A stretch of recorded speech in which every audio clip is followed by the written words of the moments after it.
All right. I am in the Monday practice round, aka qualifying round of the Safari Sunrise Tournament. I'm in my practice account, and I may or may not qualify today. So I went in with the same thing on my main account, and I got to hole number 3 with a first par 3 and epic failed into the sand. And I timed out on hole number 7, that par 3, trying to see which way I was going to go at it. And I'm still not decided on how I'm going to go at some of these holes. So um, today's goal is to establish what club, what ball, and which direction I'm going, so that when I get into the qualifying round, I can try and work on that spot. And then going into the opening round, I can really start trying to dial in wind. So the whole goal is to try and do it incrementally. So I'm not trying to do everything at once. I want to establish what club, what ball, which way I'm going at it based on the wind that we're getting.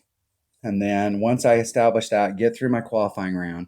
My goal with these qualifying rounds is we're looking at minus 12 is always a minimum score, but hole number 8 is so dang easy, that par 3, the minimum score is minus 13. So we're looking at minus 26 aside, and we really need to pick up 2 per side in order to put ourselves in there. So my typical MO is always to focus on par 4s. So if we can get all the par 4s, that's 2 per side. That puts us at minus 30 right there. And that doesn't even include any par 3s, par 5s, nothing. I really think there's only 2 of the par 5s that you have a shot at, 6 and 9. It's not that you don't have a shot on hole number 2, but I mean, if you can get an eagle on hole number 2, that's a big goal.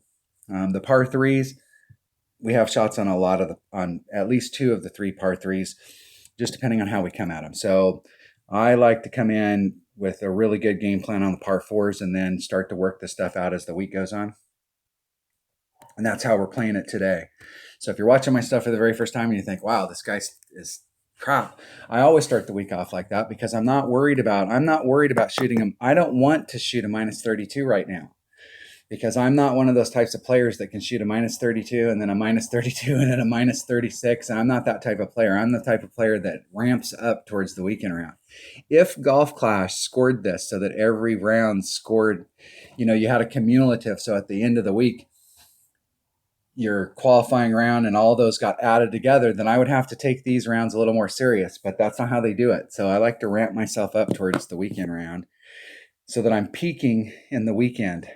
I have teammates that can pop out monster scores round after round after round, and I envy them in some measure, but I'm just not ever going to be that kind of player. I like to build up towards the weekend. So one thing at a time. So here's the thing about hole number 1.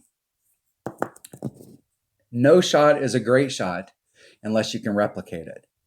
So I see videos all the time of people take shots and they're like, it's an awesome shot. They were on the green or they got a hole in one on a par 4 or got some monster deal. But if you can replicate that, that's the sign of a great shot. So in my main account, I came out here, APOC 4. You might be able to do this with an APOC 3. I'm not sure what the differences are, but I had an APOC and a Titan with about 2 to 3 topspin and 1, 2, 3 cuts of rough. I was on the transition between the second and third cut of rough when I was fully extended, where my ball guy was like right there. The wind, I think, is blowing in this direction. I took the wind out.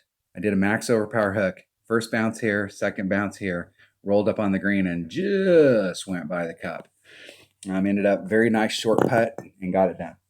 In my practice account, this account, and this was with an APOC 4. In my practice account, I have an APOC 5. So it hits a little bit farther, but the curl's the same. The only thing that's really different is it hits a little bit farther. It's got about 6 yards more of distance, and it's a little more accurate. I mean, those are the 2 main things. So the distance forward here is going to be a little bit different. So what I'm going to do is I'm going to take some of this topspin off, and I'm only going to go 2 topspin. And we'll see how that bleeds out, because it will be different with this APOC. Now, let's say one of my viewers said they don't have an APOC, and I understand that because it's been less than a year since I had an APOC, and I've been playing for 3 years. So if you don't have an APOC and you've got an extra mile or you've got a upper developed rock or something, you can go out here in the same area and work the shot. because we're not putting on very much topspin, you can bring a 3 side spin ball and you can pick up some side spin, some movement in this direction with the side spin to kind of compensate for the lack of curl. So you do have options. And you can still get this shot done. You're just going to have to find a spot out here to set it up. You may have to come in a little bit to the left if you've got an extra mile because you're not going to get as much curl going on. So maybe you'll be off of this point down here instead of being right on. If I can get my pen to work, instead of being right on this, you may be 2 rings in on this side. So your bullseye's here and you're 2 rings off in order to set yourself up so that you can get that movement. But you'll have to practice with whatever clubs. It doesn't matter what you got in your bag, whether you have an APOC or don't have an APOC, you'll have to practice with the clubs that you have in your bag to get this down. And the only reason I was able to get that shot earlier is because I practiced that during the practice session. But there is a max overpower hook shot we can do out there. The other way you can go is you can come out here and do a max overpower hook shot and try and get a rough bump. First bounce here, 3 rings off of this transitional surface at rest. Using a Titan, extra mile. You can get a max overpower hook, try and hit the rough and bleed out and end up right here. And you're going to be a mid short iron. And the way that the wind's blowing in this tournament, you're going to have pure tailwind. The only other time this was in a tournament, the wind was blowing like this. But today we've got this kind of wind. So that shot could work. Or you can lay up out here and go in it. But I think the layup shot's kind of out because of the way the wind's blowing. Are you leaving?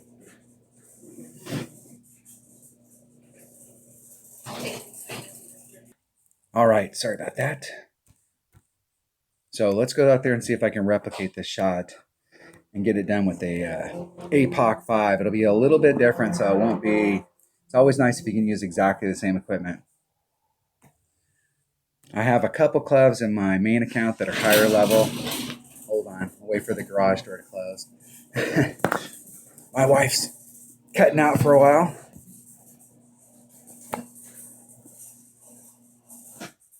Going to her mama's to plant some stuff. I have a couple clubs in here that are higher level than my main account, and I have a couple clubs in my main account that are higher level here, but for the most part, they're exactly the same. Bring a Titan, the king of balls, and an APOC 5, and I'm going to do 2 topspin.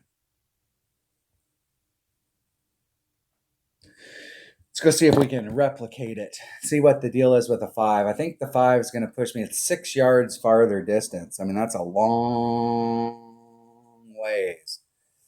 So what I really should do is pull back about, it's 1.5 per ring. So I should pull back about from max, come back about 2 rings.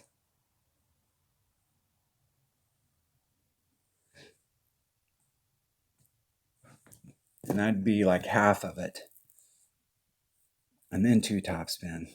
We'll have to play it by ear. The rings are miles per hour, not necessarily yardage out on the course. So trying to get it worked up. So in that area right there, I'm going to take off 1 ring. And then I'm going to take off the wind, which is 3, 7. There's 3, 7. Put max curl, and I'm going to put 2 topspin. Or max side spin, excuse me.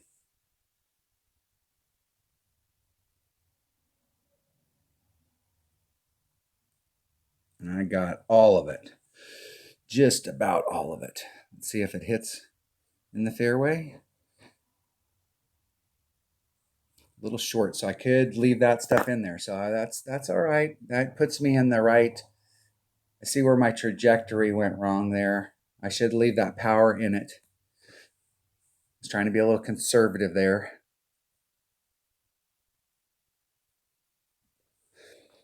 That power would have helped me, but the 2 topspin, dropping down the topspin from like 2 to 3 to definitely right at 2. But that's the trajectory that I'm looking for. It's just that second bounce. I didn't get as deep as I needed to on this fairway so that my second bounce would hit this fairway and then clear that sand trap. That was me being tentative. Now the last tournament, laying up over here was definitely the way to go because the wind was, you had pure tailwind into the cup.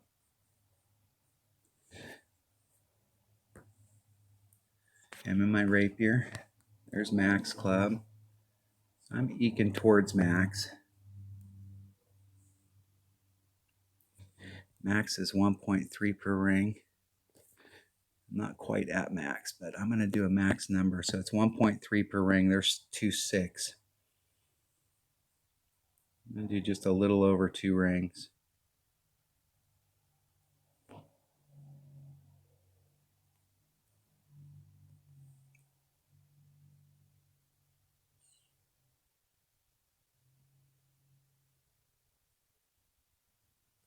Hitting it perfect. See if it'll bleed up to the cup. A little short. I still like that. That's the shot I'm going to do all week. I'm not changing. I'm gonna work with this APOC 5 just to see what it takes to get up there. But I know I feel pretty good. I've done that shot with the APOC 4. We went out in the practice session to try and work out the numbers on it. And the only problem we were having during the practice session is we were trying to dial down the topspin. The first time we came out there, obviously we put everything on it just to see like what trajectory we got. And then we started working on the topspin to dial the topspin down so that we were sticking. What we were doing was actually blowing over the green and ending up in the rough on the backside.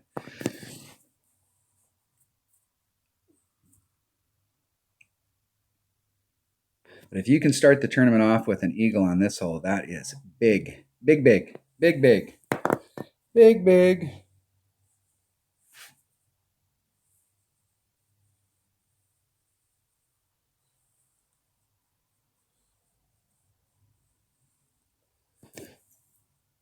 See if my opponent can get in from there. I'm not a big fan of putting my tail that far past the hole. Sometimes you get the little glitch and it'll bounce right over the cup. You always want to see your tail out on the other side of the hole, but if you put it out too far over the other side of the hole, it could bounce over.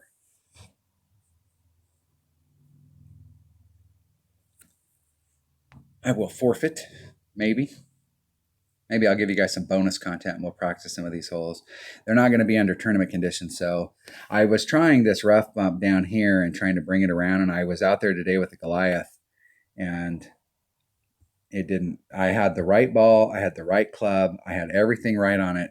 And I still couldn't get it around the bend to get over there. So I'm not exactly sure how I want to play that hole. There's several other options and not all of them are safe.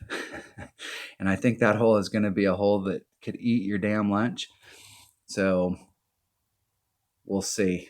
We'll see when we get there. All right, that was hole number 1 of the Safari Sunrise Tournament and Monday's practice round in the Rookie Division. Thanks for watching.